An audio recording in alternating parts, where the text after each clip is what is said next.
You started this company. How did you come into insurance or find the insurance space? A lot like what you guys are doing, right? Like, I think you saw some problems on kind of the independent agency side. And, how do you get these guys tools? How do you, make insurance cool again?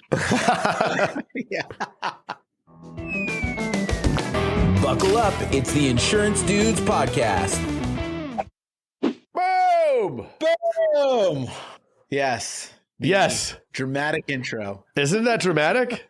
Adam, it is so good to have you here. Adam Kiefer, I'm saying that right? Yep, you're good. Kiefer, no relation to Kiefer Sutherland. That wouldn't even make any sense. No, I get that a surprisingly amount though. People, it's his first name. Are you related? Right. Yeah, it's like that. But if you were named Kiefer, then it would be Kiefer. Right. So I thought about it. I could not convince my wife on that one. So the kids are not named Kiefer, but you tried. That'd be so cool. All right, yeah. Missed opportunity. So my son's name is Kenzo, which is a Japanese name. My wife's Japanese, but I wanted him to be Washington, so it'd be Kenzo Washington, and it sounds kind of like Denzel Washington. Yeah, but she wouldn't bite on that. Kenzo Washington. They're like, what? Yeah. I mean, you that's can't. Probably a true story. Was it ever? It is true. That is how cool Denzel was. Is that like she understands, but she just doesn't let me win very often. So that's the way it works over at the Pretzinger house.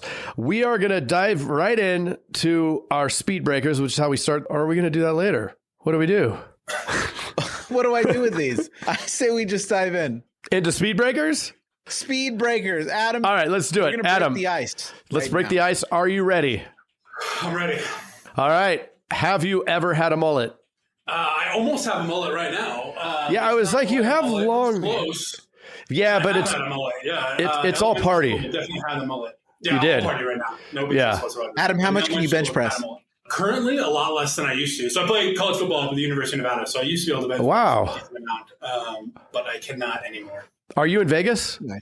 So we're up in Reno. So Reno. Okay, cool. Yeah, the good part. Nice. Who was your first crush?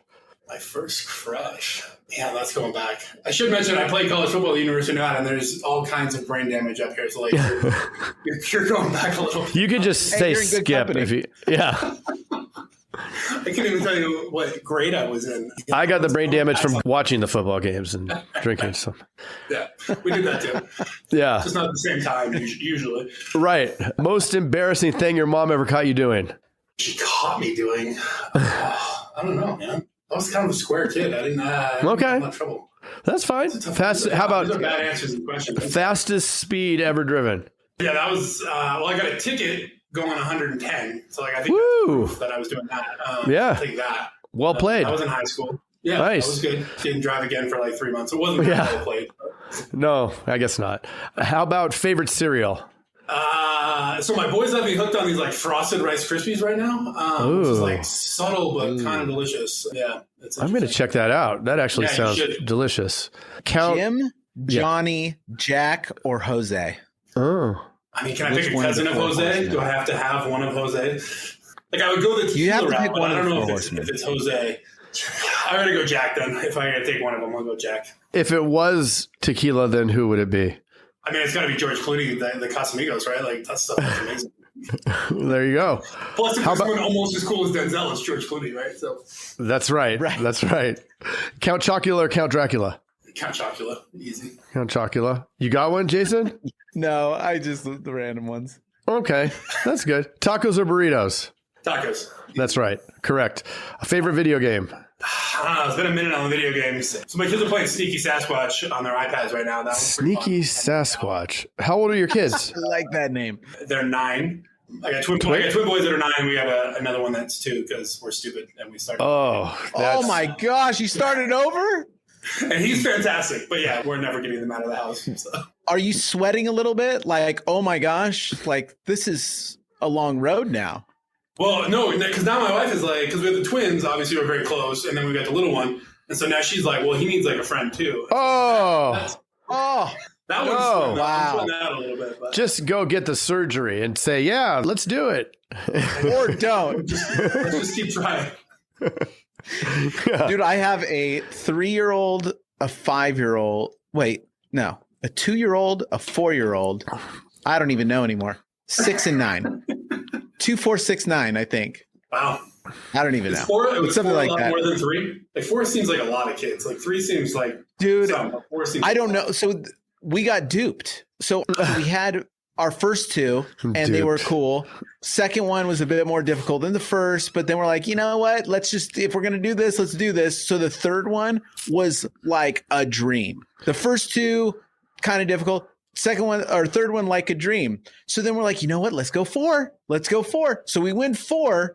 All of a sudden, the 4th one came out with like reflux and just screaming nonstop. And then did she have the hair at birth? Hair at birth? Yes, she did. And then the third one flipped into this like crazy attention dude.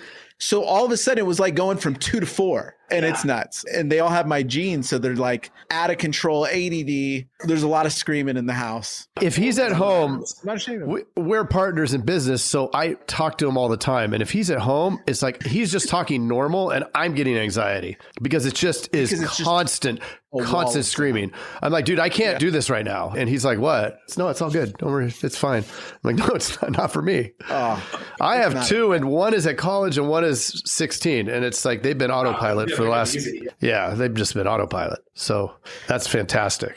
You go, Jason, Mr. Jason. Yeah. Why don't we dive into this thing? The last non-insurance question, which is good for some and bad for others. But what was the first concert you ever went to? It was so weird random story. So I had a good buddy in middle school whose dad was an attorney, and he had a customer who paid him in concert tickets. And so we weren't a fan at all, but like literally we were there at his house on a Wednesday, and he was like, "Hey, I've got tickets to the Jethro Tull concert tonight." And wow! We had never been to a concert, so we went to a Jethro Tull concert, which was totally weird and obscure, but like fun. And I think we were the only, we were 10, so we weren't, but everybody else there was. But yeah, Jethro Tull. So that's pretty cool. Well, so you started this company. How did you come into insurance or find the insurance space? Talk to us about why you're here and how it all happened. Yeah, I think like most agents, like I grew up dreaming of being an insurance agent, right? Like all of us. Yeah, right. So I played football up at the university. I was supposed to be retired from the NFL at this point on a yacht with Super Bowl rings and Italian supermodels. But plan B was get a job after college. And so I did that. Had some connections with an insurance agent. Actually, my wife, she's my girlfriend at the time, her dad was an agent. And so he made some connections for me and met up with an agency up here. And so started working for them and spent some time with them. And then they got acquired by Wells Fargo Insurance. And so worked for a really, really big agency, which was not what I wanted to be when I grew up, but learned a lot, good or bad, right, from them. And then went to the carrier side. So after Wells Fargo, went and worked for Employers Insurance. And so worked for the carrier for a bit and kind of saw that whole channel. And that's how I got in. That's kind of how I saw some of the problems we're trying to address now. And, been an agent for 20 years now and couldn't imagine doing anything else. So, couldn't imagine doing it to begin with, but now I can't imagine doing anything else. So. Awesome. Are you captive or independent? So Talage is primarily the software, right? Like, so we do have a licensed agency in-house that's independent. Essentially what it is a wholesale agency, right? Like if an independent agency comes to our platform and wants access to a market, we essentially just act as a wholesaler. So we're independent from that standpoint, but mostly driving the software into things. Talk about the software, how it came about, what drove you to get crazy and develop SaaS. What happened there? It's a lot like what you guys are doing, right? Like I think you saw some problems on kind of the independent agency side, and how do you get these guys tools? How do you make insurance cool again? And so we kind of wanted to do. I don't know if it was ever cool, right? It's not cool. Maybe cool for the first time. Anyway.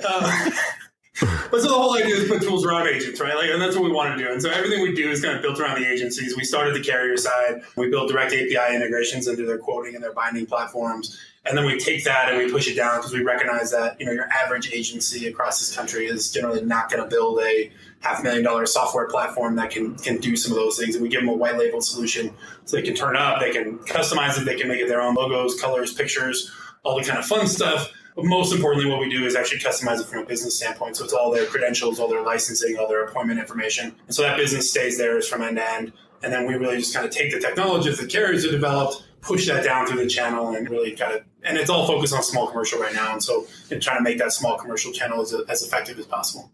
Cool. Yeah, definitely. Talk about who do you integrate with? Who's your target client, I guess? Yeah, I mean, so from the carrier side, I mean, we're integrated with, 18 different carriers that we've integrated with at this point. A whole bunch of different product lines. Obviously, some of those guys have multiple lines of coverage. Some of them are monoline carriers. And so we've got kind of different carriers that fit different profiles. And then on the other end of it, we're really just trying to figure out how to help distribute the product. And so we're working with a lot of independent agencies. We're working with, I think we currently have 3 of the top 100 brokers that are on the platform. And then we've got a ton of people who were captive agencies and are branching off on their own to start an independent agency, or they're just somebody who just got their license kind of thing. And so we really kind of run the gamut on the agency side of who's on the platform and who's utilizing it. And we work with wholesale brokers where they can use our platform basically as an intake form. So instead of agents having to email them or, God forbid, fax them something, they can use our platform to get submissions in and utilize those APIs. And so kind of a true end-to-end distribution platform. And we really kind of want to be where the premium is at and be where the agents are and help the small business owners along the way. So an agent who wants to get started in this business could use this platform as, is it like the MCA or? Yeah, so it's interesting because that was not our goal, right? Like when we built this, we're going to help brand new agents, right? Like that wasn't right. We love brand new agents, but that just wasn't the vision, right? Sure. But what we found really kind of quickly was like agents, we get brand new agents. They're like, we got these marketing plans. I've got these affiliation type things we're doing in our communities. Like I need markets and I need tools. And we really kind of became kind of a turnkey solution. And they start out kind of using our wholesale access into those markets. And then once they get a direct market, they can just flip the switch and they can get direct appointments in or whatever they need to do. So isn't it interesting when you set out to start up company, how you think it's going to be this and all of a sudden it's just other things happen and it's really cool. I mean, the agency, like when we built the agency, honestly, we built it as a test agency, right? Like, so we had this product that like barely worked and kind of sort of did what we told people it could do. So we were like, we can't actually sell this to anybody. So we made our own agency, got licensed in a few states, and we're like, we'll just test it on ourselves. And then we were going to turn it off. And then we just had agents come to us like, hey, can we use that? I was like, sure. It's already there. Like, why not, right? That's good. One less thing for me to do, shut down an agency. So we'll just keep it going and let's see what happens. Right. And that's how, like, we started the podcast just to help and something to do, right? It was fun. And then all of a sudden we're like, are we ever going to make money from this? Will there be something there? And we just kept doing it, just keep grinding.